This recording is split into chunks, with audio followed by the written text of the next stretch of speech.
todos. Eu agradeço primeiramente a atenção de todos estarem aqui presentes para ouvir um pouquinho do que a gente vai conversar a respeito de gênero. E nessa casa, desde há 2, 3 anos, que esse problema da ideologia de gênero tem sido cada vez mais constante. Não passa, o professor Felipe me disse dias atrás que há mais de uma centena de projetos de lei em que a temática gênero está envolvida. Essa semana ainda, me parece que votarão o PNE, que é o Plano Nacional de Educação, e uma das propostas é que a ideologia de gênero seja um dos fundamentos de toda a atividade educacional no Brasil. Não é somente a atividade educacional pública, o que já seria grave, mas é toda a atividade educacional, confessional ou não. Então, qualquer escola no Brasil precisa se atentar para o PNE.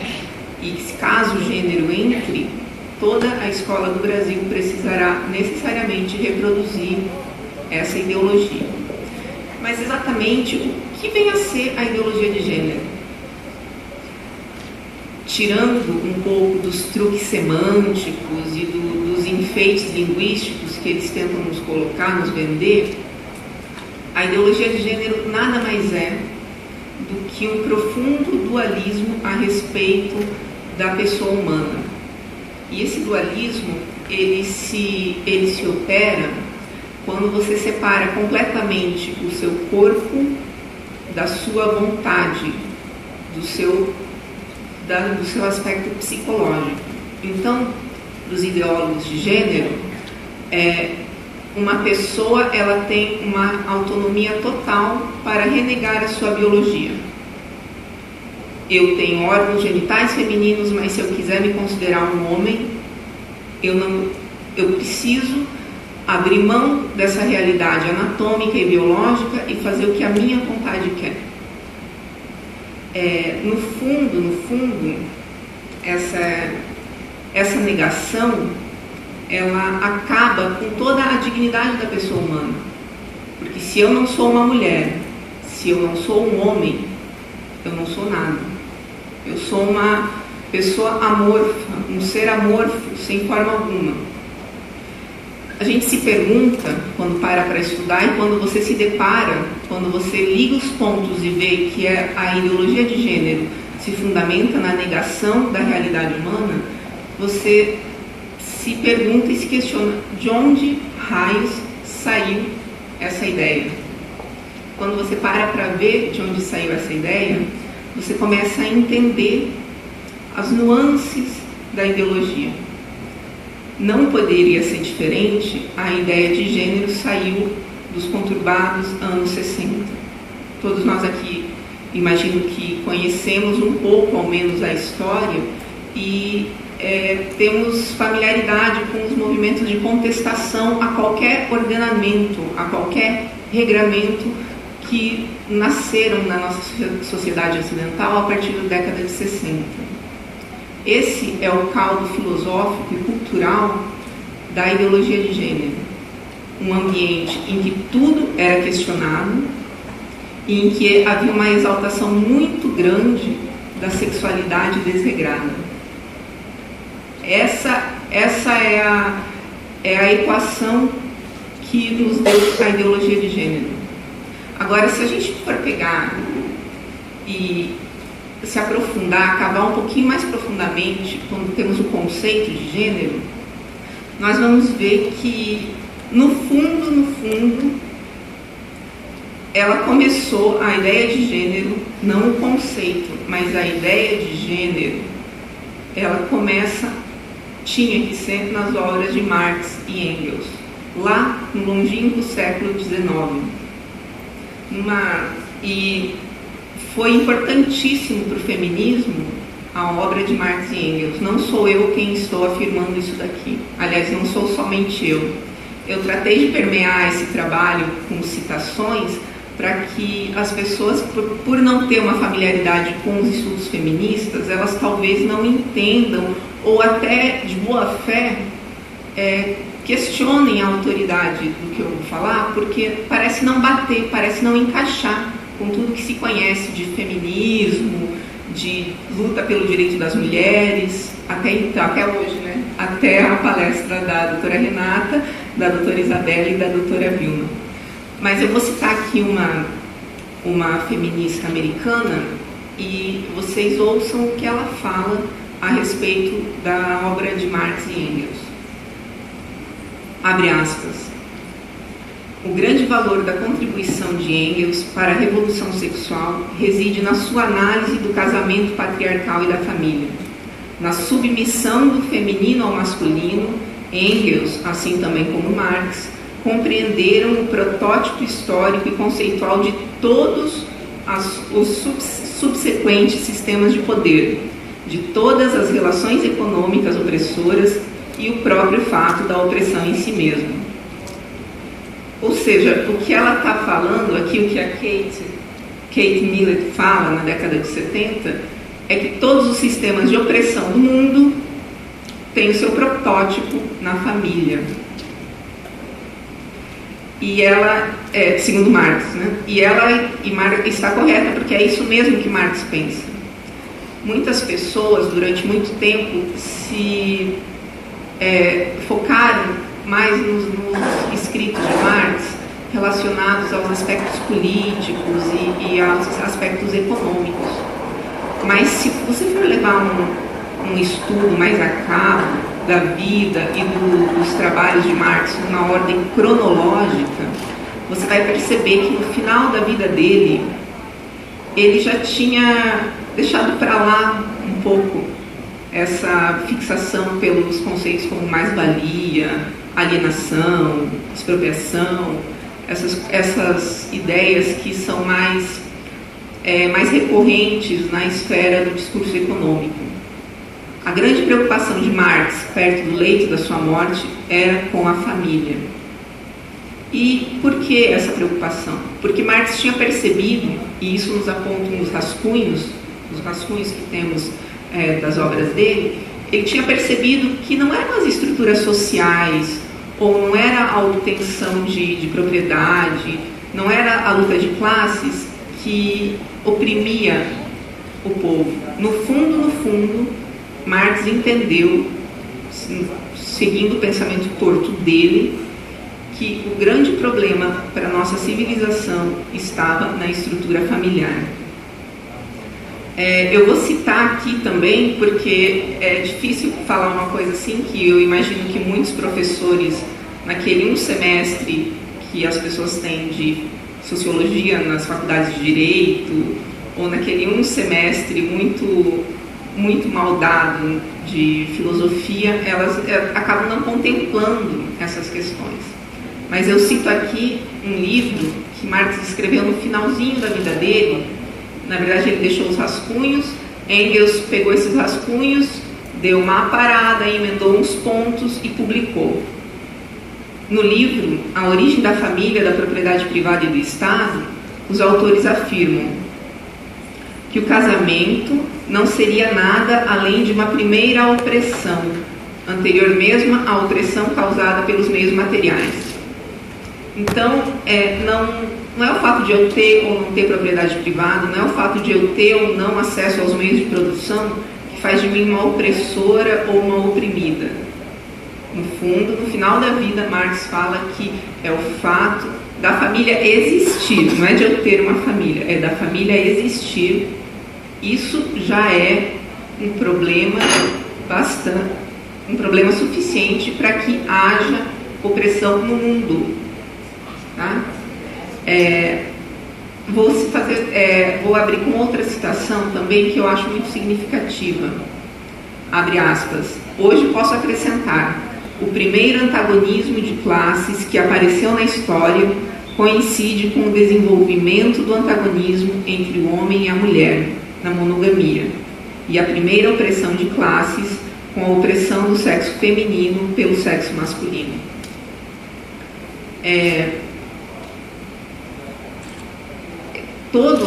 Para Marx, todos os sistemas de opressão, eles têm o seu fundamento, como eu disse, na família. Então, todas aqueles outros esqueminhas, porque a esquerda adora ver o mundo através de esquemas, e esquemas muito simplórios, né?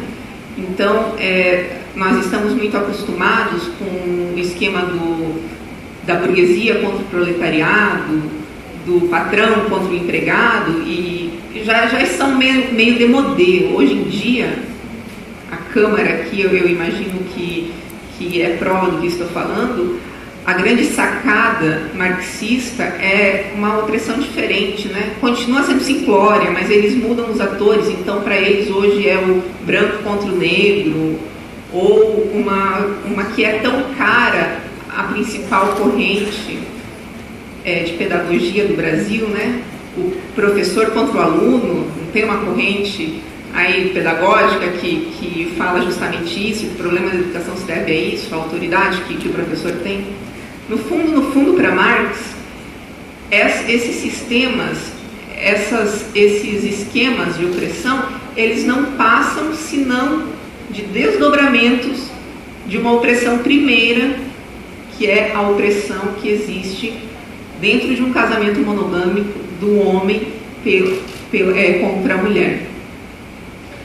É importante frisar bem isso, porque essa é uma das premissas que vai nortear todo o trabalho da esquerda há pelo menos aí 50 anos. Essa ideia de que é a família e não os modos de produção que oprimem as pessoas entrou no coração das feministas. Ela não teve muita plateia com os socialistas, entre aspas, clássicos, né?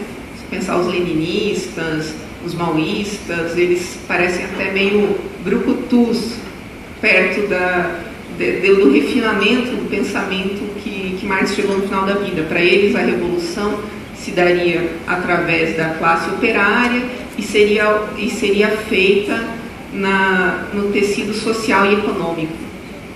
Se eles tivessem levado a sério o estudo de Marx e Engels, e se Marx estivesse vivo hoje, e se alguém perguntasse para ele o que ele achava da União Soviética, eu apostaria que ele falaria que o erro da União Soviética foi ter operado a revolução somente na esfera da propriedade e na esfera do Estado, somente na economia e na política. Para Marx, é o que a gente presume, lendo esse livro que eu citei, Das Origens da Família, enquanto não houver uma revolução que acabe com a família, a revolução está em perigo. Então, é uma questão de tempo para que os, entre aspas, ganhos, né, eles sempre chamam de ganhos da revolução, quanto maior a pilha de cadáveres, mais eles saem por aí propagandeando os ganhos da revolução. Os ganhos da revolução, eles estão sempre sob ameaça, enquanto não houver um ataque frontal contra a causa primeira de toda a desigualdade, que para Marx é a família. Eu estou falando tudo isso, mas Marx percebeu esse problema, mas ele não soube como atacá-lo. Aliás, eu acho que ele até saberia, se ele tivesse vivido mais uns anos, ele teria bolado alguma ideia. Mas ele morreu, graças a Deus que ele morreu antes disso. Né? Eu prezo pela minha família, né? Minha família antes de tudo. E ele não conseguiu colocar um sistema no papel, uma arma para se voltar contra a família. Ele detectou o problema, mas ele não conseguiu instrumentalizar a ideologia a ponto de atacar esse problema. Esse papel de instrumentalizar os conceitos para poder ter uma arma a atacar a família, ele foi resolvido, gente, só agora, no comecinho da década de 90. Foi uma filósofa americana, proveniente da esquerda americana, que é uma esquerda um pouco diferente da esquerda que a gente conhece tanto na Europa quanto a esquerda no Brasil não tem muita ligação com sindicatos nem nada, é uma esquerda muito mais intelectualizada e ligada à academia e ao marxismo cultural, né? Não é muito ligada ao movimento sindicalista, você não vê grandes greves, mas enfim, foi uma filósofa ligada a esse ambiente, eu não vou me recordar agora, mas se eu não me engano é Berkeley ou é UCLA, eu não me lembro agora qual é o departamento, mas a filósofa que conseguiu construir essa arma, ela é ligada a um desses departamentos na Califórnia, início da revolução Flower Power e de contracultura nos Estados Unidos. Ela preside uma cadeira de retórica nessa universidade, ela não é filósofa, ela não está estudando, ela é de uma cadeira de retórica, eu acho que isso vale a pena ser lembrado, né? Ela é professora de retórica. E essa mulher, a Judith Butler, ela conseguiu burilar um conceito de gênero que serviu muito à ideologia de gênero. Na verdade, foi o que deu início a essa ideologia. E quais são as influências de Butler? Primeiro, ela tem uma influência do neomarxista Althusser, que é um neomarxista da década de 60, 70 e é francês. Ele mira, sobretudo, nas estruturas hegelianas, né? Eu até não conseguiria abordar com mais profundidade, porque eu não li estudos detalhados a respeito disso. Mas serve para a gente perceber que na obra da Butler, ele entra com a estrutura hegeliana. Um outro ponto importante para que ela consiga, entre aspas, parir esse conceito, e eu imagino que isso deva ser o grande xingamento que eu tenha feito agora, porque não deve ter nada pior que uma feminista do que a ideia de parir alguma coisa, né? Então, eu vou repetir, a Butler pariu esse conceito usando a filosofia hegeliana, usando um pouco, uma pitada daquele discurso desconstrucionista de Derrida e Michel Foucault. Imagino que também todo mundo aqui que eventualmente tenha cursado uma faculdade de Direito já teve que engolir um semestre aí de alguém falando de vigiar e punir, uma coisa assim, tudo é poder, que essa filosofia desconstrucionista de Michel Foucault e Derrida, que falam que não existe verdade, não existe o objeto e não existe também a pessoa que está analisando o objeto. Tudo para eles é uma mera questão de linguagem. Parece uma coisa desassociada do que eu estou falando, mas essa falta de apreço pela verdade é um dos componentes que nós sabemos que a ideologia de gênero leva consigo desde o princípio. Primeiro, por conta da sua conceituação, como eu falei, é uma negação da realidade, porque eu quero não ser isso, então eu agora vou tentar submeter a realidade aos meus desejos. E tem também esse componente do ingrediente na formulação do conceito, que Butler vai beber nas águas de Derrida e Foucault para burilar esse conceito. Por último, não.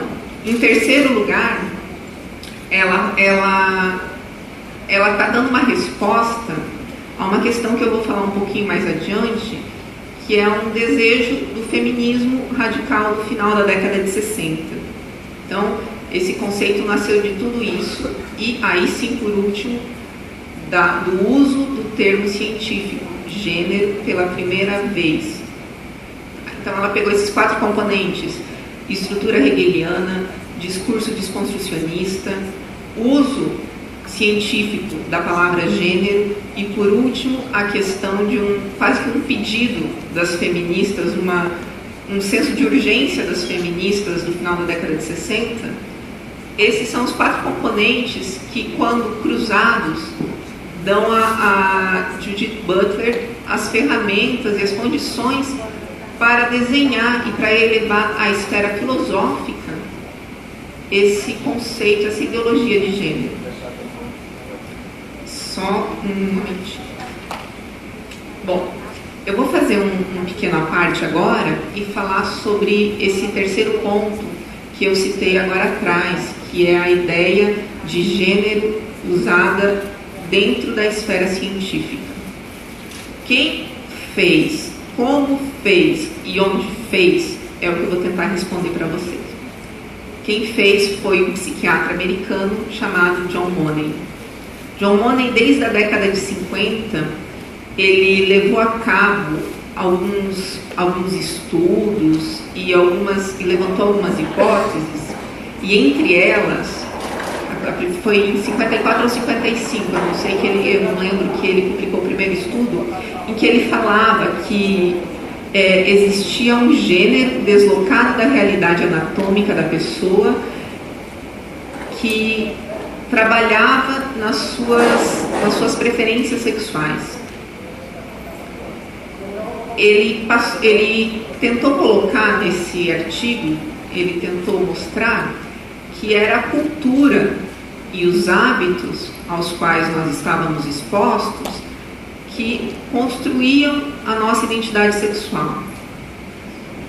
Bom, tudo muito abstrato e desinteressante, até que 10 anos depois de ele formular essa hipótese, ele se depara com uma tragédia.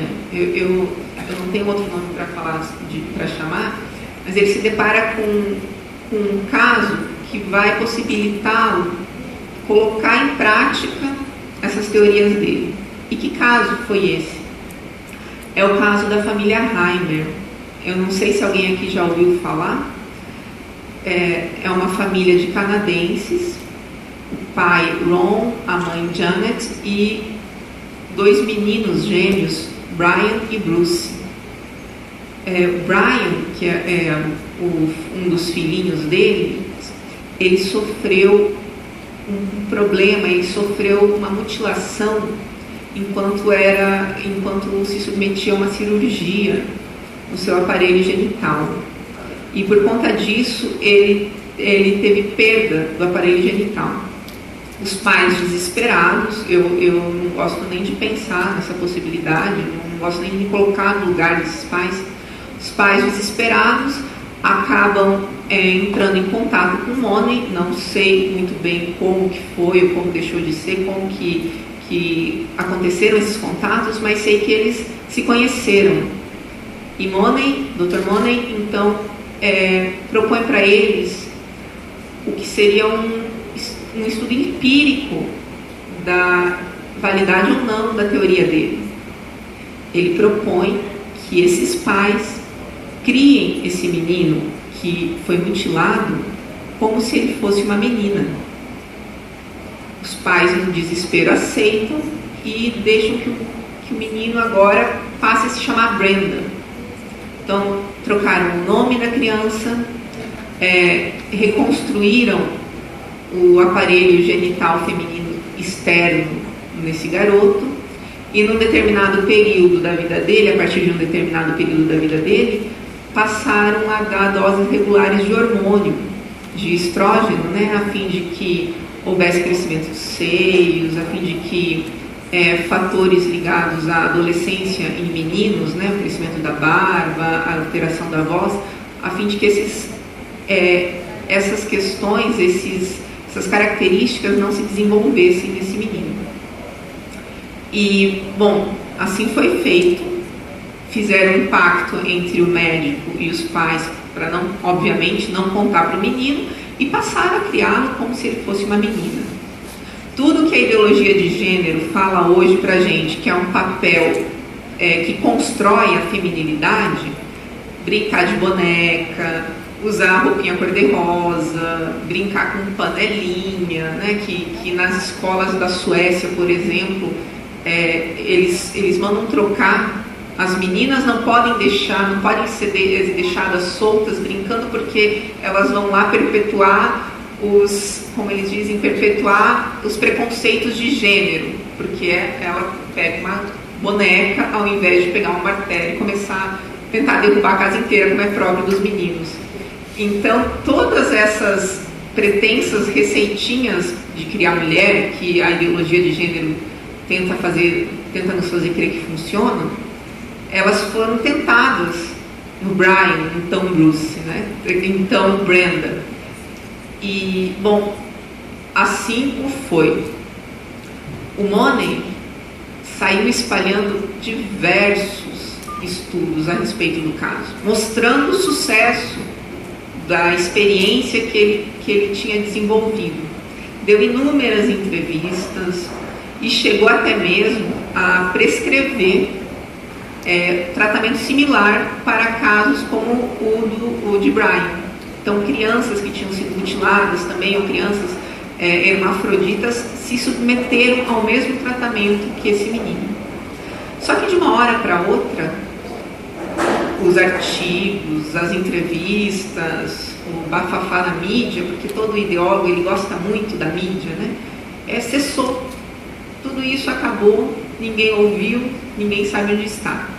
E um médico psiquiatra também, de uma universidade do Havaí, ele se questionou. Por que parou? Né? Onde está? Horas? Por que de uma hora para outra esse silêncio sepulcral?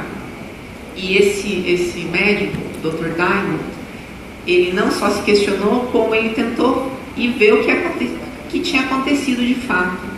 E conseguiu entrar em contato com a família. Quando ele entrou em contato com a família, ele descobriu duas coisas. Primeiro, que a situação não era nem parecida com o que tinha sido relatado pelo médico, pelo Dr. Money. Esse menino, o Brian, desde os 2 anos, ele rasgava as roupas que colocavam nele, ele rasgava as saias, rasgava as roupinhas com cores de menina, ele se recusava a brincar com bonecas, ele disputava os brinquedos, entre aspas, de menino que o irmão dele, Bruce, tinha. Ele foi muito perseguido na escola, porque ele tinha comportamentos lá que não condiziam com o que as pessoas imaginavam que ele fosse. Por exemplo, ele urinava em pé. Ele não brincava as brincadeiras próprias de menino. Então ele foi muito hostilizado nesse período ainda, né, nessa primeira infância. E, quando ele percebeu tudo o que tinha acontecido, né? Quando o Dr. Diamond percebeu tudo isso que tinha acontecido, ele tentou alertar o Brenda, para que falasse a verdade, porque a experiência da verdade tinha sido muito transformadora para ele. Os pais dele foram com a mentira a respeito da sua sexualidade até os 14 anos de idade. Aos 14 anos de idade, e esse menino já estava muito conturbado, com muitos problemas psicológicos, eles resolveram trocar de psiquiatra e pedir uma segunda opinião. E esse segundo psiquiatra que falou com a família aconselhou que se contasse a verdade. E assim que ele soube da verdade, ele fala na biografia dele que aquilo foi de um grande alívio, porque ele viu que, a despeito de tudo que tinha acontecido, ele viu que ele não era louco e ele conseguiu entender ao menos o que ele estava sentindo. A partir desse momento em que ele descobriu a verdade, ele, por óbvio, rejeitou completamente esse experimento macabro que fizeram com ele e foi atrás de reconstruir, através de processos cirúrgicos, a sua genitália masculina. Parou de tomar os hormônios, por óbvio, o estrógeno, que cria seios, e começou a tomar hormônios masculinos para que a sua voz voltasse, para que a sua musculatura adquirisse uma aparência de musculatura, uma aparência e uma composição, né? Porque há diferença na água, vocês me corrijam, a água, a gordura, tudo isso é diferente quando você tem um corpo feminino e um corpo masculino. Então ele criou esse processo de reconquistar o sexo dele. Ele chegou a trocar de nome, só que ele não quis voltar a se chamar Brian, então ele se chamou Davi. Ele era Brian, que virou Brenda, que voltou como homem a se chamar Davi. quando o Dr. Diamond mostrou para ele que o caso dele era contado como se fosse um caso de sucesso e, ademais, era usado para estimular que outras pessoas fizessem a mesma coisa, ele então teve coragem de se expor. Eu imagino que deva ser uma exposição muito grande, mas ele, como se diz, deu a cara a tapa, se expôs, fez uma autobiografia, tudo para que não se repetisse com outras pessoas o que aconteceu com ele. A família dele acabou desestruturada por completo. A mãe ficou depressiva, tentou suicídio, o pai acabou desenvolvendo um alcoolismo severo, e o irmão dele, Bruce, ele desenvolveu esquizofrenia e também teve um sério envolvimento com drogas na adolescência. O irmão, infelizmente, chegou a falecer por conta de uma overdose de medicamentos para esquizofrenia. Até hoje a gente não sabe se foi intencional ou não. Se foi intencional ou se foi um acidente. Por fim, o Brian, não aguentando tudo isso, ele acabou por se suicidar com um tiro. Então, esse é o final da história do experimento que tentou provar que gênero está completamente desvinculado do sexo com o qual nascemos. A despeito desse retumbante fracasso, o Money, numa desonestidade grassa, ele continuou propagando e não teve a honestidade intelectual, ele não teve a humildade de reorganizar toda a ideologia dele e reconhecer o erro. Olha, eu passei 10 anos acreditando que o gênero não existia, que o gênero era socialmente construído, mas a realidade me mostra que não é assim. Não, ele continuou achando que aquilo lá foi um erro de percurso, foi um problema da família e não da teoria dele. Eu imagino que quem esteja um pouco familiarizado com as questões de gênero e com esse debate que se impõe no Brasil hoje em dia, consegue reconhecer esse comportamento em outras pessoas, nos seus oponentes, a recusa em abraçar a realidade que se impõe. Isso é perene em toda essa discussão, seja das estatísticas, seja sobre o que é vida, seja sobre quais são os propósitos do feminismo. Eles recusam, eles abrem mão da realidade para abraçar a ideologia deles. Só para terminar aqui, fechar essa parte da minha exposição, eu só quero que fique claro e que vocês lembrem, então, que o conceito de gênero, a primeira vez que se usou cientificamente a ideia de que gênero e sexo são distintos, foi usado por esse senhor, Dr. John Money, que ademais não conseguiu provar empiricamente o que ele se propunha. O estudo que ele fez foi um fracasso. Se alguém quer acreditar no que ele fala por conta dos belos olhos dele, tudo bem. Mas não dá para falar que a ciência referenda essa ideia, porque ela não referenda. Mesmo essa ciência empírica, que é a ciência assim, mais instrumentalizada que nós temos, né? nem se compara ao edifício da lógica e da filosofia, mesmo a ciência empírica, faz essa de pipetar num laboratório, ela não referenda a afirmação do Money. Mas isso não fez diferença alguma para Butler, porque foi dali, na década de 90, quando todo mundo sabia o que tinha acontecido já, foi dali que ela tirou um dos ingredientes para a construção do conceito de gênero.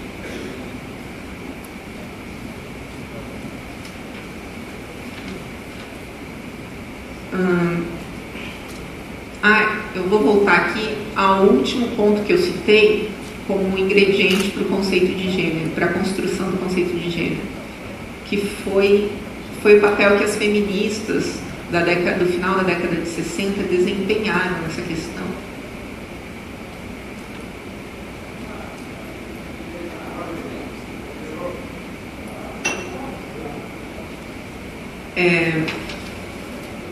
O que aconteceu com o movimento feminista no final da década de 60?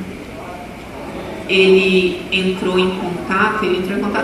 mais ou menos nasceu junto a esses grupos que eram estreitamente ligados à academia americana, como eu já falei no começo. Foi através dessa esquerda cultural, né, sobretudo aí dos filhos da escola de Frankfurt, que tiveram um grande trabalho, desempenharam um grande trabalho nas faculdades americanas, na academia americana. Foi através desses contatos que as feministas da década de 60 conheceram as opções marxistas, conheceram o marxismo. Porque o marxismo embebia, sobretudo esse marxismo cultural, embebia todo aquele ambiente. E quando elas quiseram entrar para a luta, para a revolução, para a tentativa de mudar as estruturas, a despeito de acharem que elas estavam entre pessoas iluminadas e que entendiam a situação e tudo mais, as feministas ficaram muito desapontadas com os seus, entre aspas, companheiros, né? Eu não gosto muito de usar essa palavra porque ela foi sequestrada por um grupo, mas elas ficaram muito, muito bravas com o que elas viram com seus companheiros. E o que elas viram com os companheiros de luta delas? Bom, basicamente, lá estavam as feministas querendo opinar sobre os rumos da revolução, sobre qual era a melhor estratégia a ser seguida. E os companheiros as mandavam lavar a louça, fazer a comida, limpar a casa. Usavam dessas feministas como escravas sexuais. Imagine a frustração dessa feminista e imagine também como é música para os ouvidos delas descobrirem os escritos tardios de Marx. Porque lá ele afirma, como eu disse antes, que todas as opressões no mundo começam, na verdade, pela opressão do homem contra a mulher. E elas olhando para o companheiro de luta delas, que achavam que elas deviam ficar na cozinha, que elas deviam cuidar, sei lá, da compra de supermercado, elas abraçaram aquela ideia sorrindo, porque elas olharam e falaram, sim, é isso mesmo. Não adianta luta política, não adianta luta econômica, enquanto não lutarmos contra a opressão do homem contra a mulher, nada disso vai adiantar. Sem a superação desse problema, todas as lutas são estéreis. A partir daí, e isso não vai dar tempo de falar agora, mas eu gostaria de deixar como sugestão, caso vocês tenham interesse, estudem o caso do socialismo e da ideologia de gênero na Suécia. Porque por caminhos diferentes, os suecos chegam à mesma conclusão que essas feministas do final da década de 60, tá? Que o caminho é a destruição da família. Não cabe aqui nessa apresentação hoje, mas eles, por caminhos diferentes, por experiências diferentes, chegam ao mesmo resultado. Eu vou citar uma feminista dessas radicais aí, do final da década de 60. Eu acho até uma bobeira da minha parte falar feminista radical, porque todas elas são radicais. Mas vocês sabem que a esquerda sempre briga entre si, né? A esquerda sempre... ninguém matou mais comunista do que os próprios comunistas. Então, a radicalidade nunca é suficiente para eles. E isso aconteceu também dentro do movimento feminista. Essas feministas da segunda onda, como comumente conhecemos, elas começaram a perceber que aquele feminismo que lutava pelo fim dos privilégios, lá era bobeira. aquilo lá não adiantava. Aquilo lá era colocar um band-aid em cima de uma fratura exposta. Então elas começaram a advogar, na verdade, pelo fim, pela supressão da diferença entre homem e mulher. Eu não consigo pensar em negação da realidade maior do que essa. O fim da diferença entre homem e mulher. Foi isso que as feministas, no final da década de 60, começo da década de 70, pediram, e foi isso que a Butler, a filósofa lá de 1990, entregou para elas. Eu tinha preparado na minha exposição alguns parágrafos dessa feminista que eu vou citar agora, mas como não está aqui, eu vou pedir a liberdade para ler, porque eu acho muito, muito simbólico o que ela escreveu. O nome dela é Shulamit Firestone. Dialética do Sexo é o nome do livro dela, que foi publicado em 72. Abro aspas.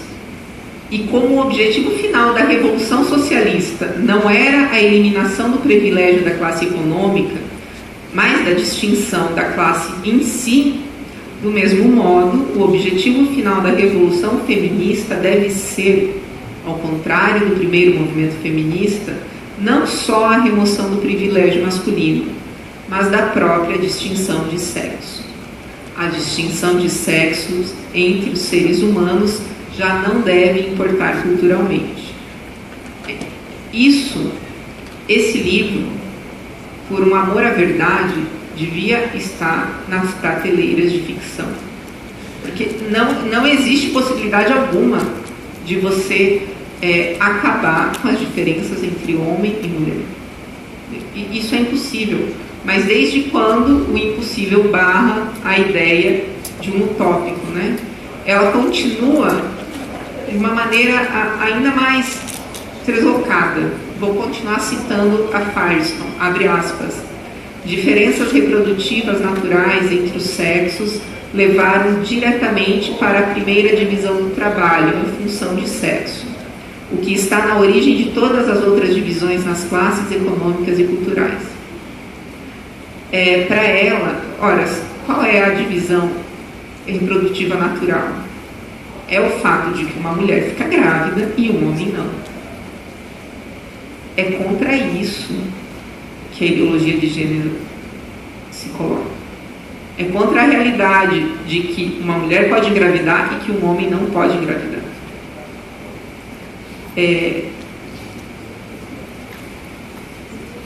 Essas feministas e toda essa levada e todo o conceito de gênero que depois a Butler tão bem preparou para elas, quase que por pedido, né? Elas pediram, olha, a gente precisa de um instrumento filosófico que consiga acabar com as diferenças entre os sexos. Aí a Butler, 20 anos depois desse pedido, foi lá e está aqui a ideologia de gênero, né? Essas pessoas pensam que a verdadeira revolução marxista só ocorrerá quando as diferenças naturais entre homens e mulheres forem suprimidas e desconsideradas por completo. Olha a gravidade da coisa. Eu não estou falando que a revolução só vai acontecer quando a pessoa que tem 5 carros perdeu os 5 carros, ou a que tem uma casa na praia não tiver mais uma casa na praia.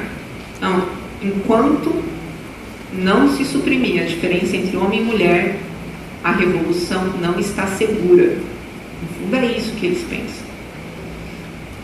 Eu vou desviar um pouquinho do caminho que eu fiz, porque eu acho que vale a pena, a despeito de eu não me estender muito sobre isso hoje, mas vale a pena citar a título de conhecimento para vocês, um outro trecho do livro da Firestone que eu acho um dos mais escandalosos.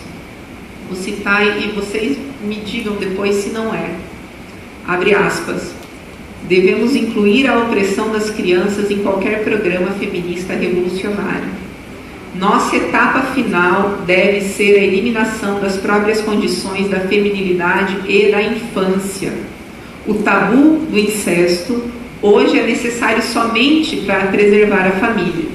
Então, se nós nos desfizermos da família, iremos de fato desfazer-nos das repressões que moldam a sexualidade em formas específicas. Para Firestone, deve ser uma injustiça também que um homem não possa deitar com a sua filha, ou que uma mãe não possa ir para a cama com o seu filho. E, inclusive, isso que ela considera uma opressão, ela está aqui prometendo que vai acabar. Que se o gênero for aceito, mais cedo ou mais tarde, esse tabu, eles chamam de tabu do incesto, esse tabu do incesto vai terminar. Eu vou terminar essa fase da minha exposição e vou recapitular de uma maneira assim, bem didática, professora que sou, né? Vou recapitular bem rapidamente o percurso que a gente fez até agora. Marx e Engels, ainda no século XIX, reconhecem e apontam a família como a causa de toda a desigualdade no mundo.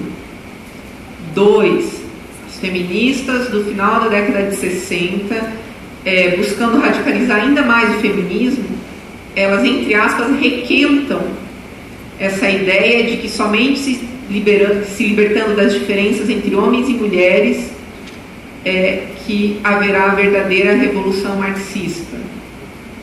E 3, a Butler pega tudo isso e 20 anos depois, mais ou menos, da publicação do livro da Firestone, ela implementa o conceito de gênero na seara filosófica. A partir do momento em que ela dá essa ideia de gênero, que ainda era uma ideia, quando ela dá essa substância filosófica, ela completou o trabalho que Marx não tinha completado. Marx só conseguiu apontar o problema. A Butler, ela chega com a solução. É isso que acontece. E essa solução, e de fato, se você pensar a partir das premissas marxistas, a ideologia de gênero é a solução para que a revolução marxista seja levada a cabo. Essa solução foi entregue de bandeja para as feministas. E o que as feministas fizeram com isso? Elas se aliaram com ativistas homossexuais e foram atrás de uma primeira grande batalha para implementar essa ideologia recém-criada, recém-saída do forno. Essa batalha esse campo de batalha que elas encontraram, que faz parte assim, dessa mais ou menos segunda parte da minha exposição, que é a Conferência de Pequim, que aconteceu em 1995. Só para rememorar, em 1990 a Butler lança o livro, em 95 as feministas tomam de assalto a Conferência de Pequim, Conferência da ONU de Pequim. Vou falar um pouquinho agora então das conferências da ONU. Já faz mais ou menos, há pelo menos aí 2 décadas, 3 décadas, que as políticas mais significativas da ONU, elas têm sido levadas para frente, têm sido implementadas a partir de grandes conferências. Essas conferências, elas acontecem a partir da escolha de um tema, e é um tema muito planejado, é um tema que a ONU quer que cause reverberação.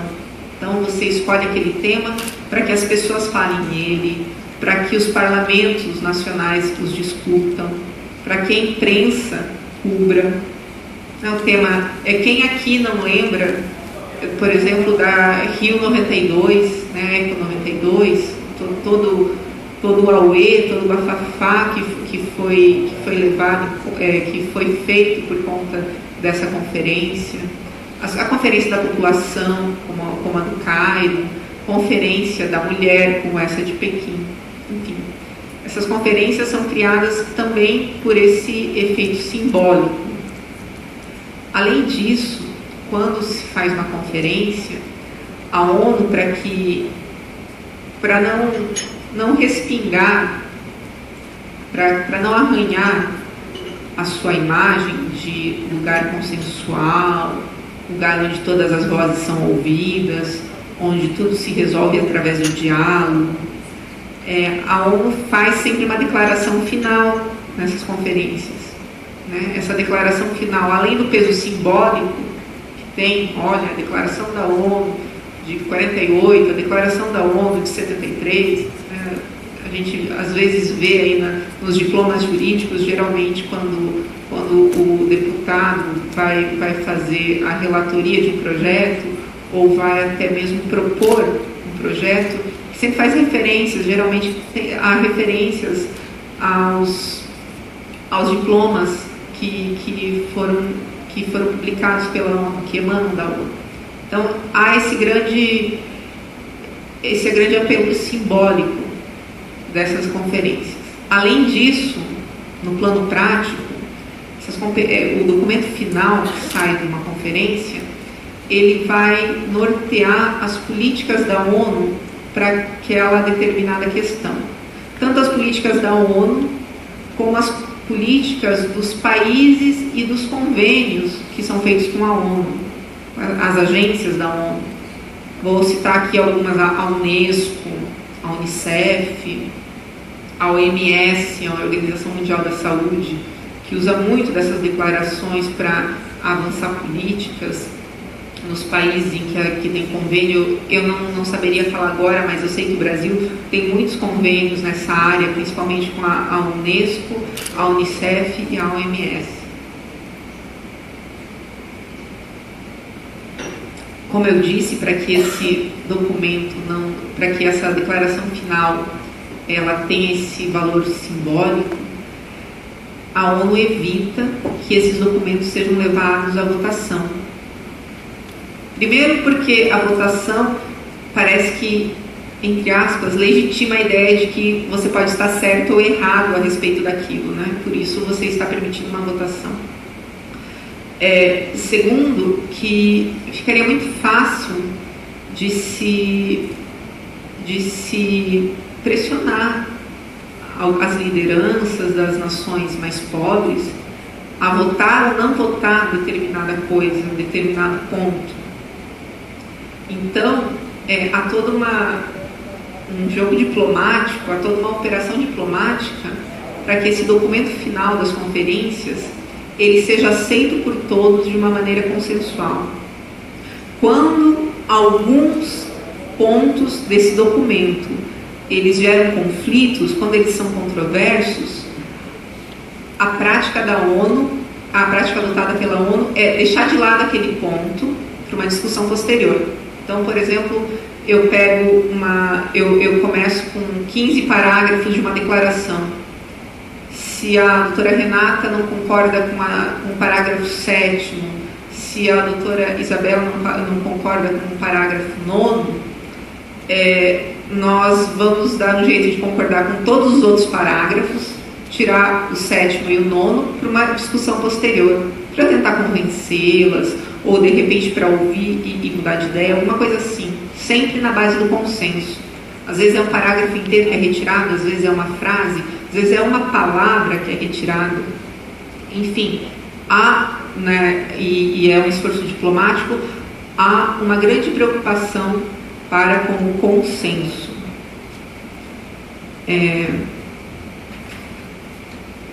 Essa declaração, vocês imaginem isso. A conferência de Pequim, ela durou aí, não deu 15 dias. Se é difícil se conseguir consenso entre 15 pessoas sobre um tema aparentemente de acordo de todas, imagine o que é colocar delegados do mundo inteiro reunidos durante 15 dias no máximo para fazer um documento que possa ser consensualmente adotado por todos. É humanamente impossível. E justamente por conta disso, por conta dessa impossibilidade, que a ONU prepara uma série de reuniões que antecedem a conferência em si. Conferência, gente, na maioria das vezes, ela é um lugar assim, para você passear no país, tirar foto, fazer uns contatos e só. Tudo já foi definido, basicamente, tudo já está definido. Lá você vai só para dar os últimos pontos. E essas conferências preparatórias, é nessas conferências preparatórias que as brigas acontecem de verdade. Eu estou dando essa explicação toda para que vocês consigam entender o que aconteceu na Conferência de Pequim. Bom, a Conferência de Pequim, como eu falei, ela aconteceu por óbvio em Pequim no mês de setembro de 1995. As feministas, elas desde 1993, elas mantinham reuniões entre elas, reuniões, encontros regulares, conferências regionais, conferências gerais, seminários, para se prepararem para a Conferência de Pequim. Foram 2 anos de trabalho das feministas, azeitando a máquina, por assim dizer, para chegarem prontas na Conferência de Pequim. Bom, eu vou ler aqui um dos resultados, um dos pontos que foi apresentado numa conferência regional de 93 das feministas, tá? Elas se reuniram em várias regiões. Essa aqui é na Áustria, aconteceu na Áustria, mas teve também encontro em Amman, na Jordânia, teve encontro em Jakarta, na Indonésia, teve outro encontro na África, não me recordo, e teve um encontro aqui no Uruguai também. Além dos encontros gerais, elas faziam encontros regionais, para que as feministas da região, ali do continente, se comunicassem.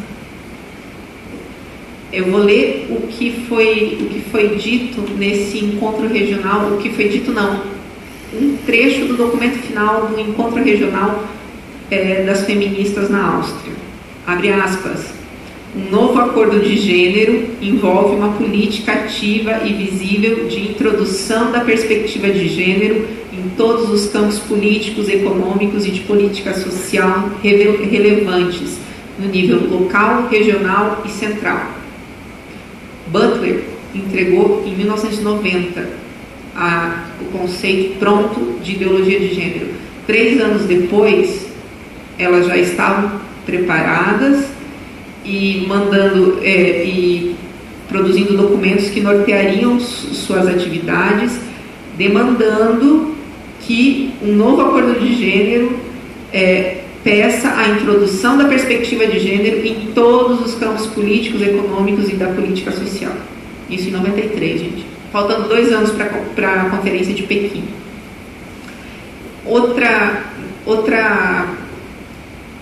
Outro uso que as feministas fizeram dessas conferências preparatórias delas, não é uma conferência da ONU, essas preparatórias são só delas, são assim reuniões de aquecimento delas para Pequim. Foi um documento em que, porque elas pensam em tudo, elas pensam em como abordar a mídia, em como abordar os políticos, em como tratar os adversários, tudo é pensado e, sobretudo, se é discutido nessas reuniões. Elas formularam um documento chamado Contra-ataque, As mulheres enfrentam o fundamentalismo. Esse documento serve como esteio para essas feministas, porque eu não estou falando que todas as feministas fazem isso, não. Essas são as cabeças. Tem feminista que só sabe chegar aqui e gritar slogan feito. Eu não estou me referindo às que vêm aqui gritar slogan feito, slogan fabricado. Essas não são, entre aspas, o alvo dessa comunicação. Mas elas servem aos propósitos, porque, olha, é batata, viu? Elas lançam um documento, de uma hora para outra, aquele, entre aspas, xingamento é uniformizado, e de uma hora para outra, a feminista da Argentina, a feminista do Brasil, a feminista da França, a feminista da Mongólia está usando o mesmo xingamento contra os cristãos. E lá, nesse documento, basicamente, se colocava que qualquer pessoa que acredite que o sexo feminino e o sexo masculino, que o homem e a mulher são complementares entre si e que as mulheres devem ter a sua possibilidade de maternidade respaldada como vocação especial, todo mundo seria fundamentalista. Uma pergunta retórica, mas vocês meditem depois quando chegarem em casa.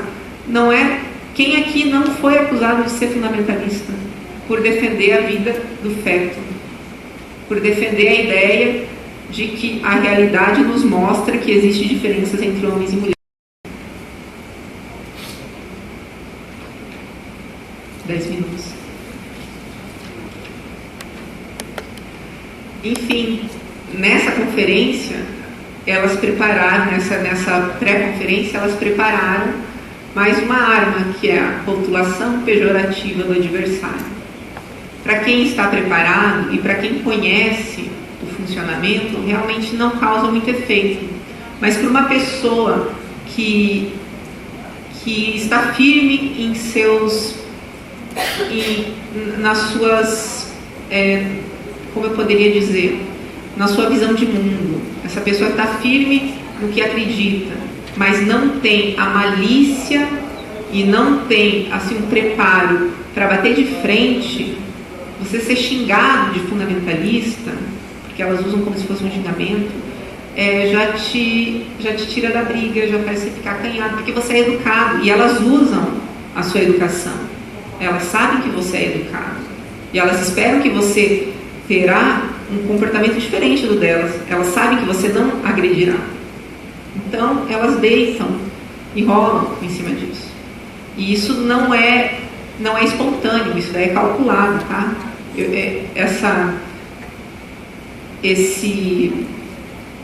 Esse ponto que eu trouxe é para mostrar justamente como é calculado, como há cálculo nesse comportamento que beira o histerismo de algumas feministas. Enfim, voltando a falar da reunião preparatória, agora sim, uma grande reunião foi chamada para março e foi convocada pela ONU. Nessa reunião de março, duraria o mês de março inteiro, que seria na prática definido o documento final da Conferência de Pequim. E foi nessa pré-com, como eles chamam, né? Nessa reunião preparatória, que houve uma verdadeira descoberta por parte dos pró-vida e das pessoas pró-família da ideia de gênero. Até então ninguém conhecia. Ninguém conhecia o que seguia. As pessoas achavam que era um mero sinônimo para a palavra sexo. A pessoa não quis falar sexo, então ela falou de gênero. Os delegados pró-vida, vou fazer um outro parênteses, eu espero retomar e que vocês continuem seguindo a minha linha de raciocínio. Esses encontros que eu falei que desde 93 aconteciam e que eram feitos em vários lugares do planeta e tendo várias esferas a serem abordadas, a esfera midiática, filosófica, política, diplomática, eles foram conduzidos e foram organizados por uma organização, uma ONG, a ONG que se chama WIDO. Alguém já ouviu falar dessa ONG? Calma aí que eu trouxe aqui o Women's Environment and Development Organization, mais ou menos uma organização feminina para o desenvolvimento e meio ambiente. Essa organização ela era presidida pela ex-congressista democrata dos Estados Unidos, Bella Abzug, que é uma feminista ferrenha. Quando os delegados pró-vida e pró-família chegaram nessa preparatória da ONU em março e viram que todo mundo ali estava pronto para atropelar os pró-vidas, eles decidiram se reunir também e formaram uma coalizão pela mulher e pela família. O problema da coalizão é que, entre outros problemas, são problemas bem práticos. Por exemplo, a coalizão não tinha dinheiro. prático, mas é essencial. Sem dinheiro você não consegue fazer muita coisa. Então, às vezes os delegados que foram enviados os delegados para a família, eles poderiam ficar 1 semana, 2 semanas e tinham de voltar para a sua terra natal. Não se tinha condições de enviar uma pessoa faltar um mês no seu trabalho, para ficar as 4 semanas da preparatória lá em Nova York, não tinha condições. Então, o trabalho que a coalizão pró-vida pela família e pela mulher desempenhou, ele sofreu muito por uma quebra no ritmo de trabalho. Eu chegava hoje, precisava me ambientar com o que estava acontecendo, conhecer as pessoas, aí 1 semana depois eu precisava ir embora, a pessoa que chegava também era uma novata, né? Então esse foi um dos problemas que a coalizão enfrentou. Um outro problema também, que esse já levanta mais suspeitas, mas a gente não consegue afirmar nada, mas é que estranhamente 3 dos maiores grupos que fariam parte da coalizão pela família tiveram seu credenciamento negado. O Concerned Women for America, o Eagle Forum e o Catholic Campaign. Esses três institutos, eles não foram credenciados pela ONU, então eles não puderam fazer parte, não puderam ajudar a coalizão. Para vocês terem uma noção do clima que reinou nessa preparatória, teve um parágrafo de uma declaração, do rascunho da declaração, um parágrafo. Ele rendeu um texto de emenda de 32 páginas. Vocês têm noção a declaração, quando chega prontinha para eles, ela tem 296 parágrafos, gente. Um parágrafo rendeu 32 páginas.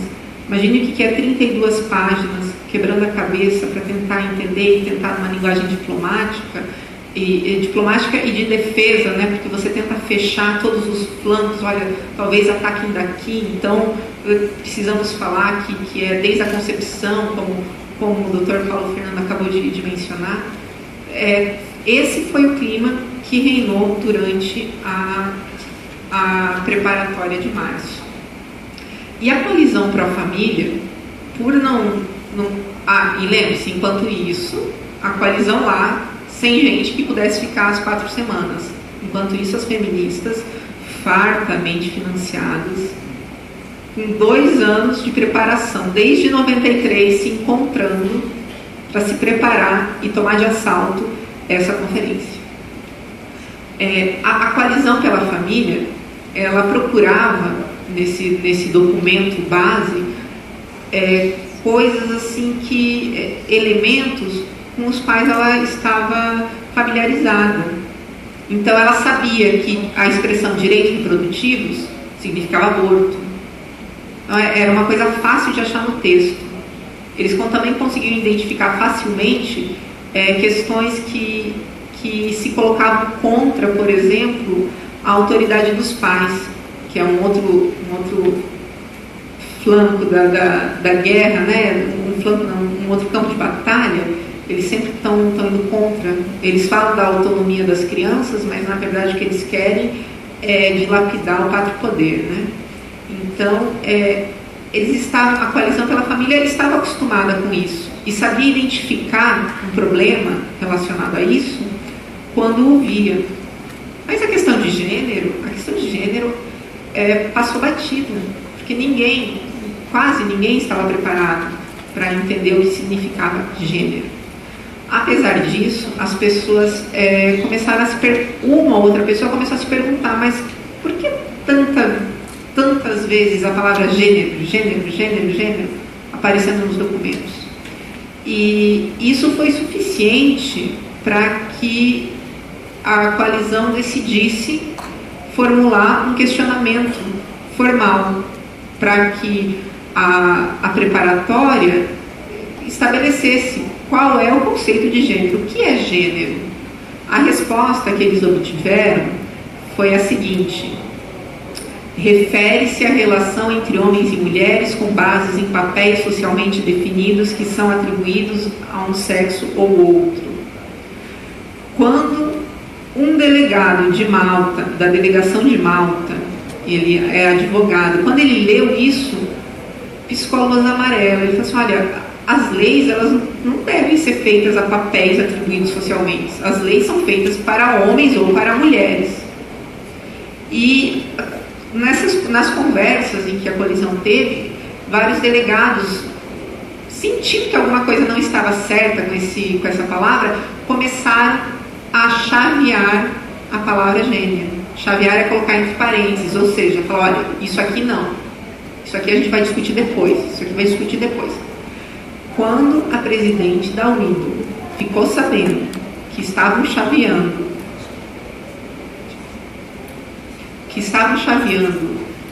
a palavra gênero, ela ficou louca. E ela soltou uma declaração.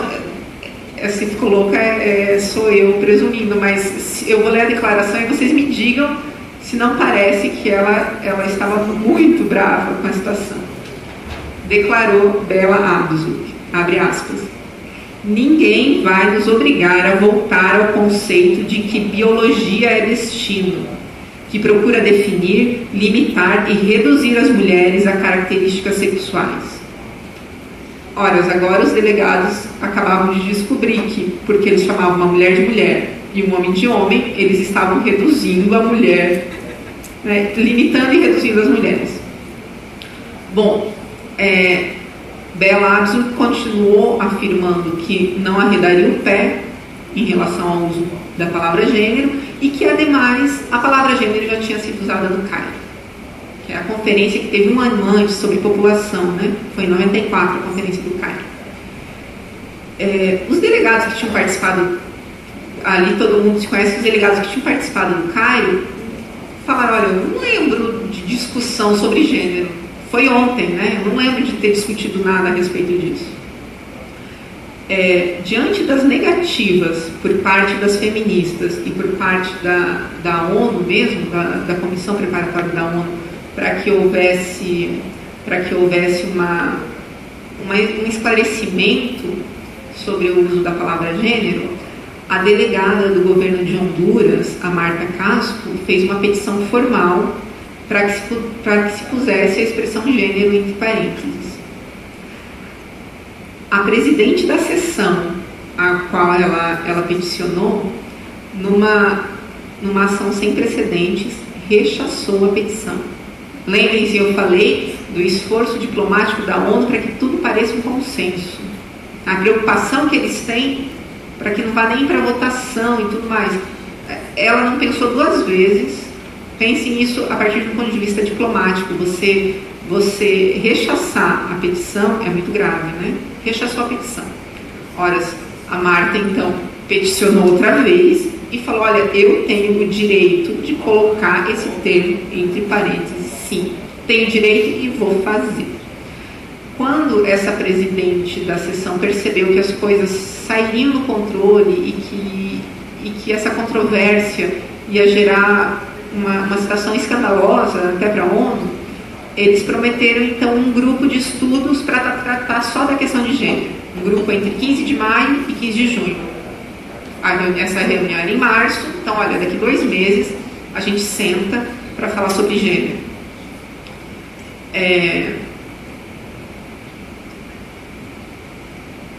Bom, foi isso que aconteceu. Eles saíram, os delegados pró-família saíram dessa reunião preparatória percebendo que as feministas tinham ido com tudo para cima deles e que eles estavam até meio desnorteados por conta da organização que elas apresentaram.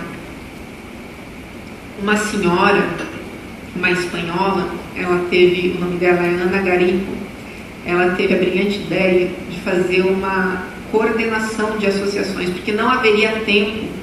O texto final, ele ficou muito prejudicado, ficou com gênero, né? O rascunho final que saiu dessa preparatória de março. Então, o que restava para o grupo pró-família fazer? Não dava para fazer uma petição a tempo, né, eram os tempos aí da 95, primórdios da internet. Não dava para levar todo mundo para Pequim, é custoso.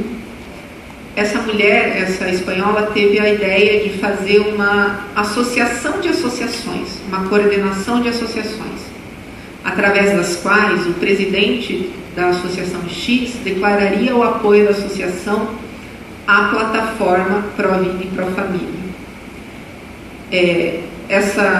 Esse intento, esse ato fez com que mais ou menos 50 milhões de mulheres fossem representadas por essa coordenação de associação. E essa coordenação apresentou um documento alternativo, lançou uma plataforma alternativa ao documento que tinha sido posturado pelas feministas durante as preparatórias de março. Eu vou ler um trechinho do documento para vocês tomarem conhecimento, porque ninguém fica sabendo dessas coisas, né?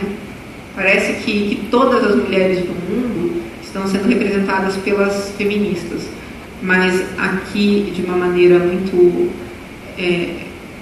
consoante com a realidade, 50 milhões de mulheres apoiam essa declaração aqui, ó, abre aspas: homens e mulheres são diferentes e é inteiramente apropriado reconhecer essas diferenças, principalmente no que diz respeito à família e à maternidade, já que este reconhecimento não cria desvantagens e discriminação contra as mulheres.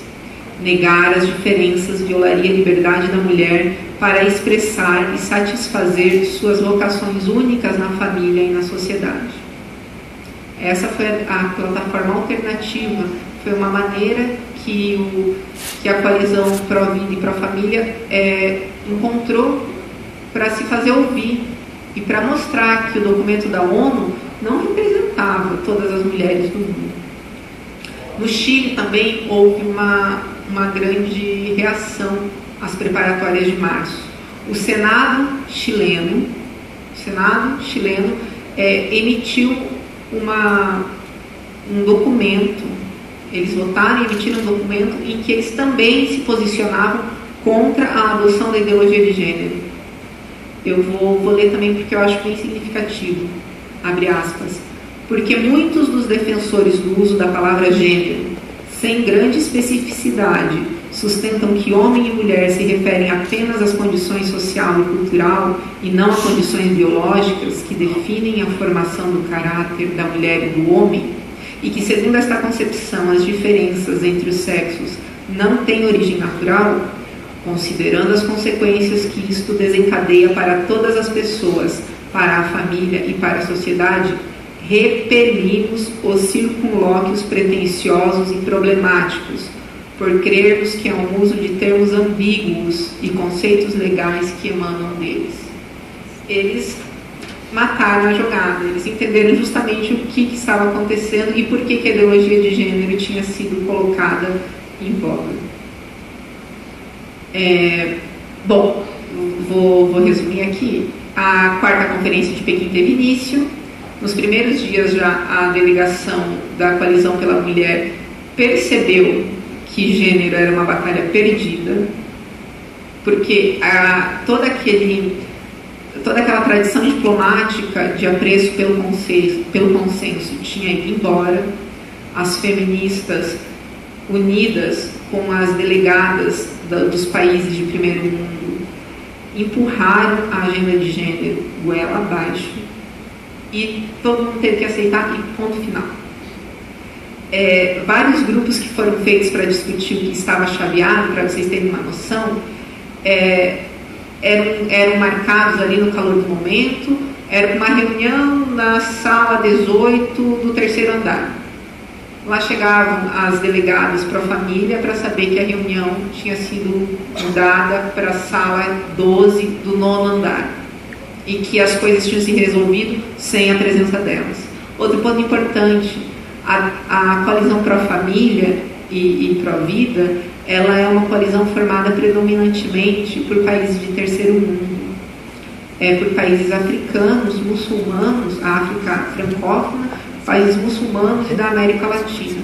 O fato de não haver, por exemplo, um tradutor nesses grupos que iam discutir o que estava sendo colocado entre parênteses, prejudicava demais o trabalho. Ora, como eu vou falar de algo que está me atacando através do uso da linguagem, se eu não tenho domínio, se eu não tenho alguém que traduza adequadamente e com acurácia o que está sendo discutido nesse grupo. Esses aspectos práticos, assim, ninguém lembra de falar, né? É só uma notinha no Jornal Nacional de 30 segundos de que a declaração final de Pequim falou sobre a perspectiva de gênero.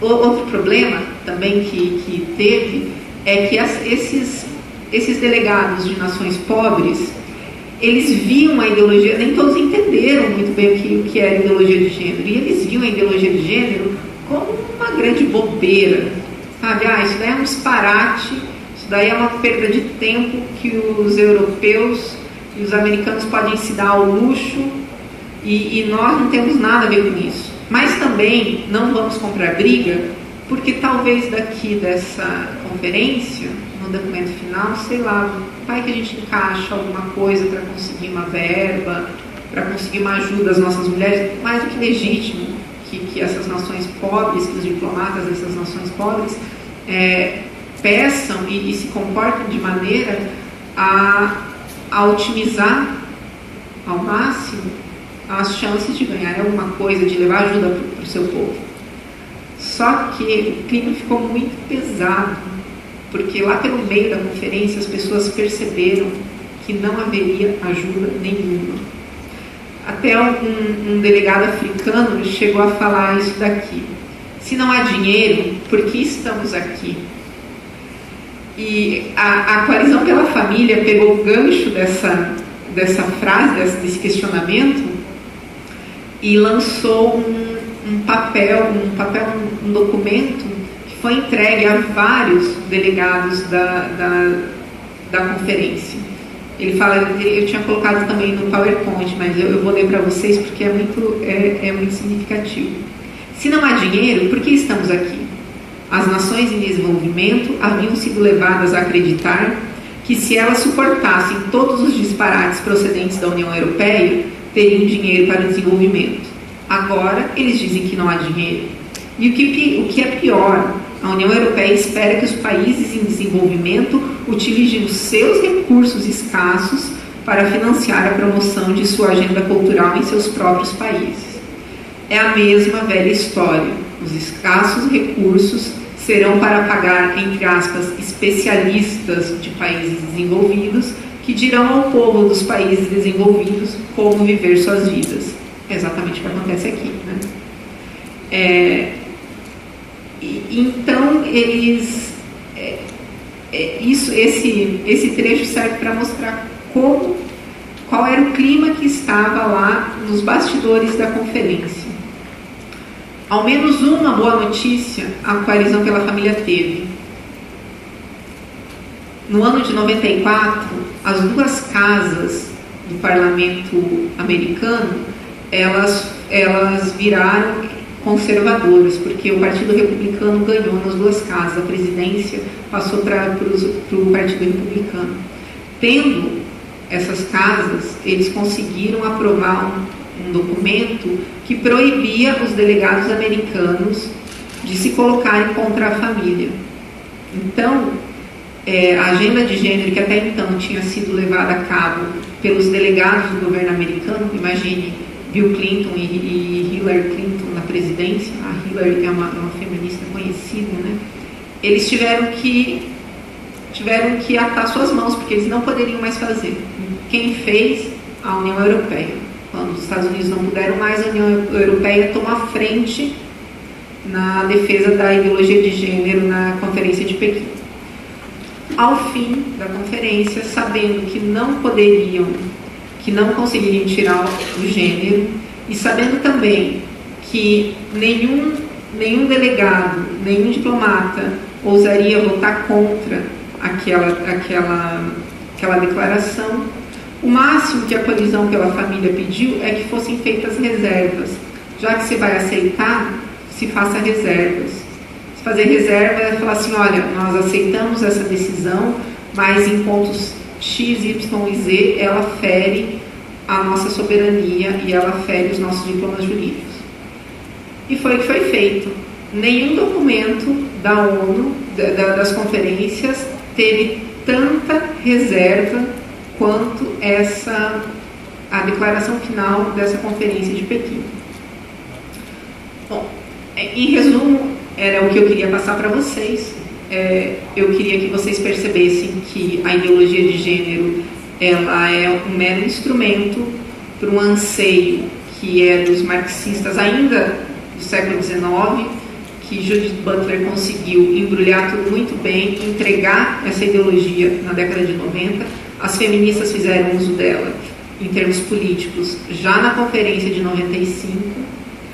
E gostaria que ficasse claro também que quem usou de pressão, quem usou de poder econômico e poder político para avançar a sua agenda foram as feministas, mancomunadas com os países de primeiro mundo. Quem defendeu a família, porque falam tanto da opressão do patriarcado, a opressão contra a mulher, quem oprimiu mulheres que não tinham condições, mulheres que muitas vezes deixaram suas casas, deixaram seus maridos, seus filhos, seus trabalhos, para dar o melhor de si, uma semana, 2 semanas, contando dinheiro de passagem, contando dinheiro de hospedagem, quem oprimiu as mulheres foram as feministas, porque elas tratoraram a coalizão pela família. Elas tratoraram, elas são muito bem financiadas e não hesitaram em passar por cima da ideia de família só porque elas creem, só porque elas não se conformam com a realidade de que existe diferença entre um homem e uma mulher. Por fim, eu queria lembrar que um estado que faz uma pessoa negar a diferença anatômica entre um homem e uma mulher, um estado que ataca a família no seu fundamento, que é a mesma união de um homem e uma mulher, caríssimos, não tenham dúvidas, esse é um estado que pretende pairar soberano sobre uma horda, não é sobre cidadãos, sobre uma horda de pessoas atomizadas, desvinculadas e oprimidas pela presença estatal. A organização familiar, ela precede o Estado. São as famílias que, vivendo em harmonia na sociedade, que primeiramente formam uma nação. O Estado é produto da sociedade e não o contrário. Dá poder para que o Estado modifique radicalmente a célula base da sociedade é acenar perigosamente para o totalitarismo. Um Estado que tem o poder para mudar a estrutura da família é um Estado que tem poder, teoricamente, para tudo. Acabar com a família não vai trazer libertação para as mulheres e para ninguém. Tá? Muito pelo contrário. Uma sociedade em que a família está enfraquecida implorará de joelhos pela intervenção estatal. A intervenção estatal cuidará dos nossos filhos, dos doentes, dos idosos, das atividades culturais, não é isso? Hoje as pessoas acham que precisam do governo até para isso. Tudo isso será feito de bom grado por esse Estado e cheio de segundas intenções. Esse Estado cada vez mais poderoso e cada vez mais totalitário. Eu peço nessa casa, no parlamento, que é o parlamento brasileiro, um poder constituído pela sociedade dos brasileiros livres, peço para que defenda e fortaleça as famílias, porque defender e fortalecer as nossas famílias é defender a sociedade e é defender o Estado democrático de direito. Era isso que eu tinha para expor para hoje.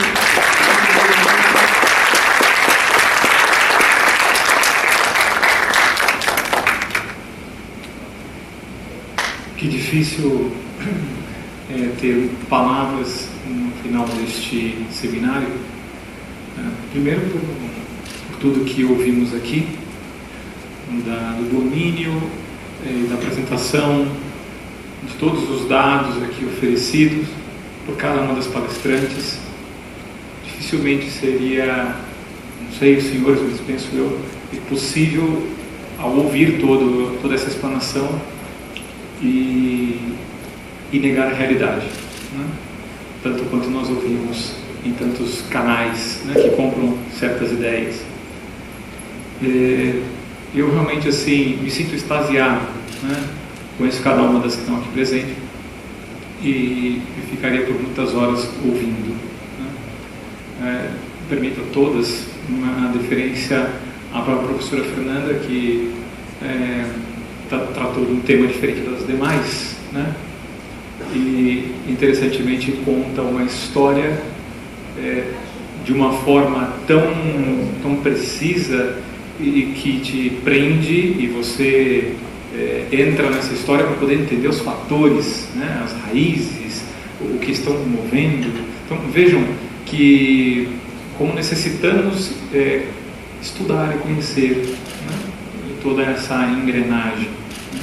Eu me recordo uma experiência pessoal.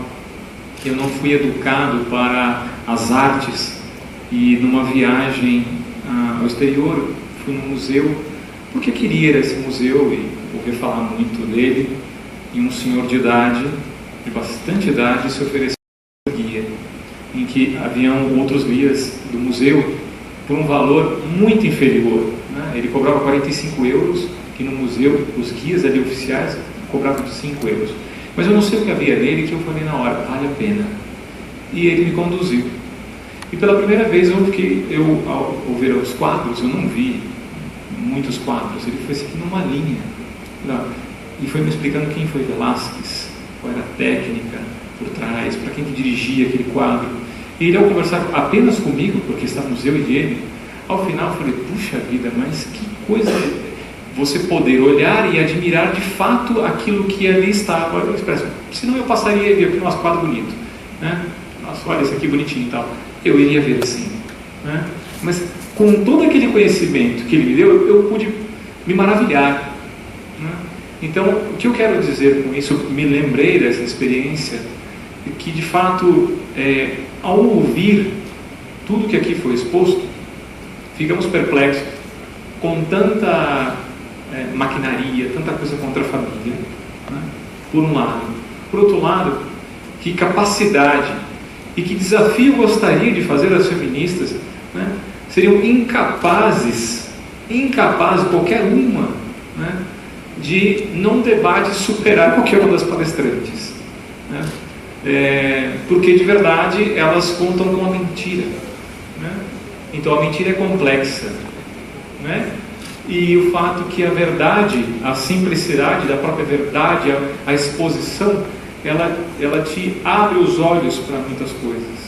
Então, eu pelo menos me sinto agradecido por estar aqui presente, rodeado por pessoas brilhantes, essas senhoras amigas, né, mães de família, né, esposas, mulheres, um seminário dedicado à mulher brasileira, né. O material aqui, né, ou seja, o vídeo aqui, pretendemos subir ainda hoje para o YouTube. Muitas pessoas, os senhores me viram mexendo aqui ao celular, muitas pessoas no Facebook e Twitter, queremos ver, e por problemas técnicos não conseguimos ao longo do seminário, mas serão espalhados. Também convido que os senhores façam o mesmo, para que o bem que receberam também possa chegar a tantas pessoas, né, que não estiveram aqui por N motivos, mas que, com certeza, se estivessem aqui, estariam tão maravilhados quanto eu estou, e acredito que as próprias palestrantes, uma para com as outras, também estejam. Então, eu agradeço a presença de todos aqui. Uma parte do grupo que aqui esteve também foi num seminário, que, para nossa surpresa, né, enquanto nós estávamos aqui, no Salão Nobre da Câmara, favorecido pela essa casa, né, ocorreu um seminário. E nesse seminário favorável à diversidade e ao gênero, tratado pela professora Fernanda, uma cartilha foi produzida, né? Foi produzida e as pessoas puderam aqui receber esse material, né? Então amanhã também, ou seja, as feministas estarão aqui tomando a casa, comemorando o Dia Internacional da Mulher, na quarta-feira. Então vejam como este assunto é um assunto completamente atual. E precisamos atuar, não esperem que somente as palestrantes que saem de suas casas, né, das suas famílias, dos seus filhos, para poder estar aqui contribuindo. Então, de fato, eu, antes de finalizar Eu acredito que tenhamos ficado aqui um tempo, mas eu acho que merece. Foram duas perguntas muito importantes e interessantes que passaram a professora Fernanda para que ela possa fazer e encerramos. E da minha parte eu agradeço muitíssimo, também quero agradecer ao partido do PSC, né, aos próprios deputados, funcionários que nos auxiliaram com cedendo inclusive o próprio espaço desse auditório, né, e também com a presença deles ao longo de todo o evento aqui também. Então agradeço muitíssimo ao partido, ao líder, né, ao senhor Amilcar, que ao longo da preparação também nos auxiliou para a execução desse seminário. Agradeço a todos que operaram de algum modo para o evento, os jovens aqui presentes, das diversas entidades e as outras que nos apoiaram também pela internet. Então, muito obrigado. Mas antes de encerrar, eu gostaria que a professora Fernanda pudesse responder. Aguarde um pouquinho, porque ela tem, como puderam perceber, tem muito a falar, cada uma delas. Mas desse tema gênero, me é muito assim, querido, não ao tema gênero, mas porque sou professor também, né? Então isso aqui é muito importante. Então eu vou citar as duas, porque ela já pôde ler, as duas questões. Qual a relação entre os investimentos das grandes fundações e o marxismo cultural de Gramsci e os teóricos da Escola de Frankfurt? Essa é a primeira pergunta. É 1 hora, viu, gente? Se preparem para mais 1 hora. Bom, vai ter que ser objetiva, porque temos pouco tempo. Então você diga essa, depois eu faço a outra. Olha, objetiva quanto? Em poucas palavras. Ela seria muitíssimo. Qual é a relação entre os investimentos das grandes fundações e o marxismo cultural de Gramsci e os teóricos da Escola de Frankfurt? Bom, as grandes fundações, elas utilizam o marxismo cultural como um instrumento, né?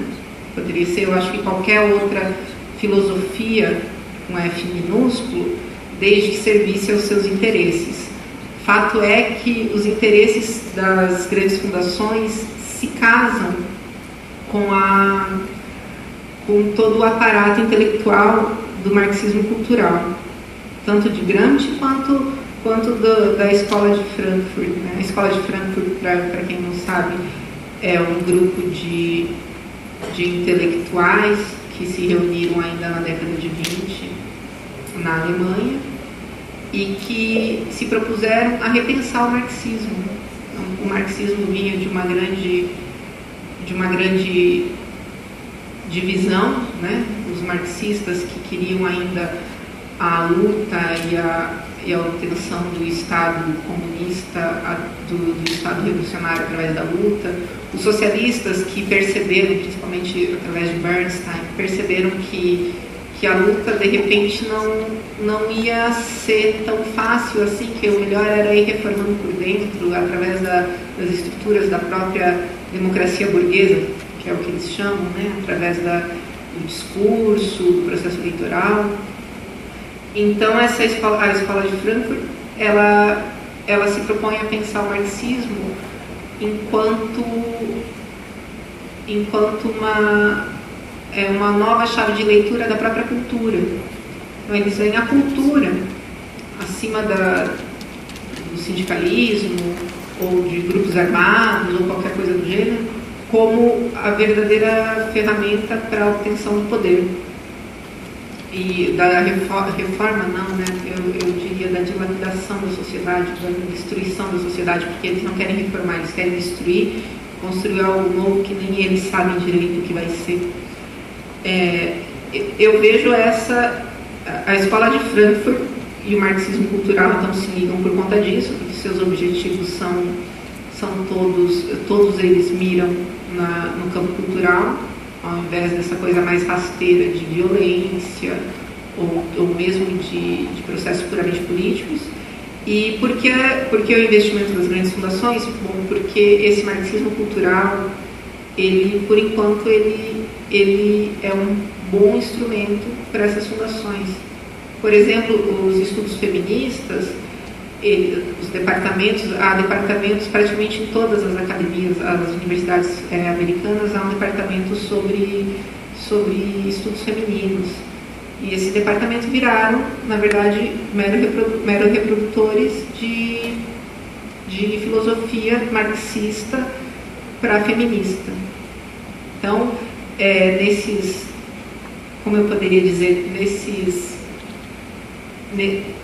nesses ambientes, tudo o que é degenerado é exaltado.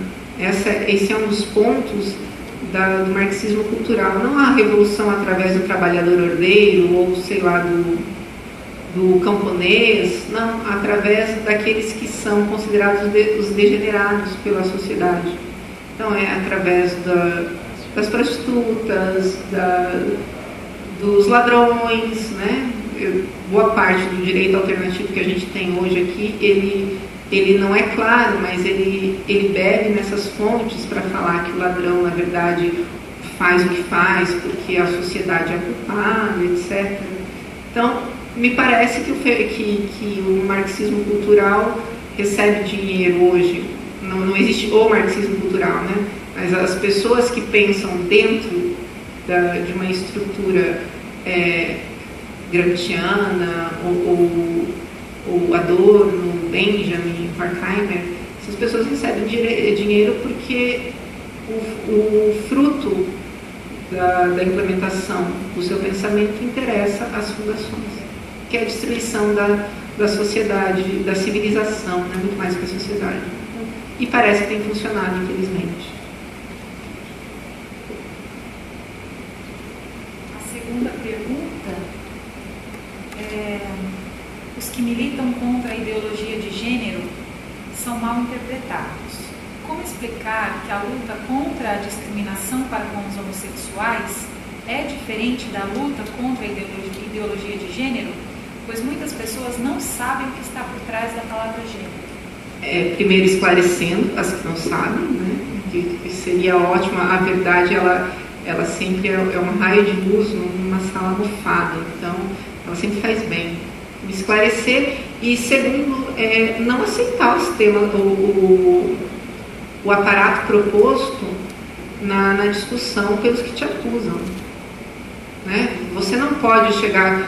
É como você tentar discutir com uma feminista e ela te acusar de ser contra a liberdade das mulheres. Assim, não, eu prezo muito a liberdade das mulheres, eu prezo muito a vida das mulheres, inclusive a vida das mulheres que ainda estão no ventre de suas mães, porque são mulheres que são abortadas. Ora, se 50%, mais ou menos 50% da população é mulher e mais ou menos 50% dos nascimentos é de mulher, 52%, 53%, alguma coisa assim, me parece óbvio que 52% dos abortos também são cometidos contra mulheres. Então, não aceitar esses truquezinhos que são próprios de quem não tem apreço pela democracia. Porque se você tem apreço pela democracia, você tenta falar o mais claro possível, você tenta fazer com que a pessoa entenda na íntegra os conceitos pelos quais você está se colocando de pé, os conceitos que você defende. Agora, a ideologia de gênero, o feminismo, o aborto, eles não fazem isso. O aborto, né, os que defendem o aborto, eles não fazem isso. Eles se escondem através da ressignificação de conceitos, eles se escondem através de palavras. Dê uma olhada no que aconteceu em Portugal. Aqui no Brasil ainda não pegou, mas em Portugal, os defensores do aborto, nesse referendo que teve e que acabou, infelizmente, aprovando o aborto em Portugal, eles estavam tratando de IVG, era assim que eles chamavam, de aborto. Eles passaram para interrupção voluntária da gravidez, e aí essa interrupção voluntária da gravidez passa a ser uma sigla, IVG. Ah, você é contra o IVG? IVG, você está falando do assassinato de seres humanos no ventre da mãe? Sim, eu sou contra. Eles tentam blindar a linguagem, eles tentam anestesiar. Então eu acho que a primeira guerra, a primeira batalha deve ser tratada no campo da linguagem. Não abrir mão de uma linguagem clara. Quem tem medo de linguagem clara não deve estar aqui no parlamento. Não deve fazer parte, inclusive, das discussões democráticas. Porque essa pessoa não tem amor pela verdade. A democracia pressupõe que eu esteja falando a verdade e que eu procure a verdade. Entrar no jogo democrático para tentar enganar é de uma má fé incrível. E as pessoas que fazem isso não devem ser respeitadas enquanto interlocutores. Como pessoas, é óbvio, devem ser respeitadas, mas não devem ser reconhecidas como interlocutores por nós.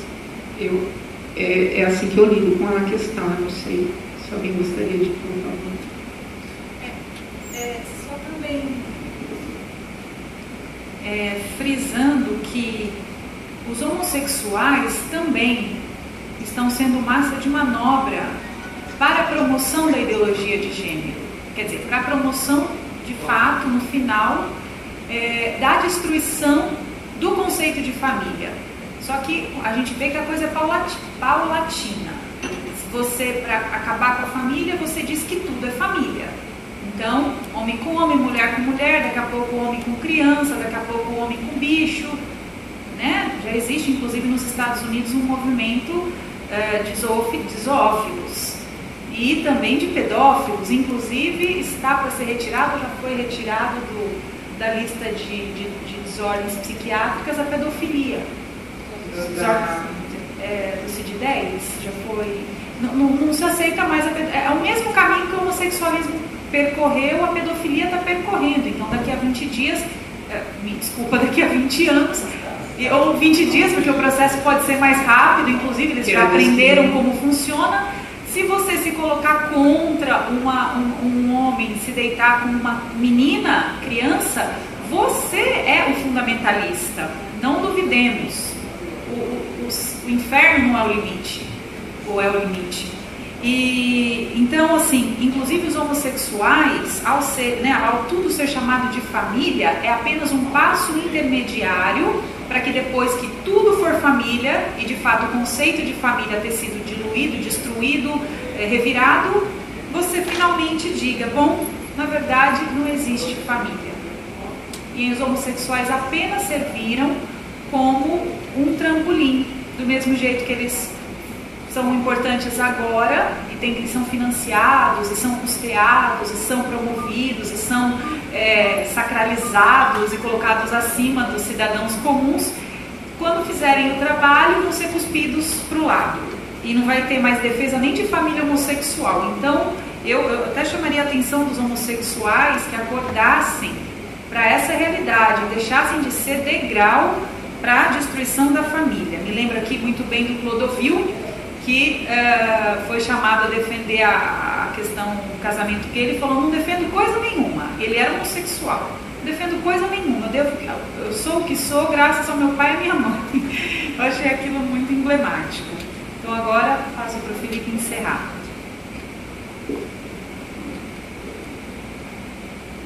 Eu já fiz as minhas palavras finais, não tenho nada mais a acrescentar. Eu agradeço a presença e espero que todos aqui presentes possam multiplicar o conhecimento. Então eu desejo, encerramos os trabalhos, encerramos o seminário, mas todas aqui presentes, nós trabalhamos muitíssimo nessa área, então teremos muitos outros eventos que ocorrem nos demais estados, nos estados de onde também vindo, São Paulo, Mato Grosso, Rio de Janeiro e tantos outros. Então que nós vamos mandar para os e-mails, a maior parte das pessoas colocaram seus e-mails aqui, enviaremos, porque sistematicamente temos materiais pela internet, documentos do que aqui é citado, né, e a própria exposição delas farão parte elas vão fazer várias entrevistas ao longo dessa própria semana, e eu pretendo mandar por e-mail para que possam acompanhar. Então agradeço, muito obrigado e encerrado o seminário do dia de hoje. Até mais.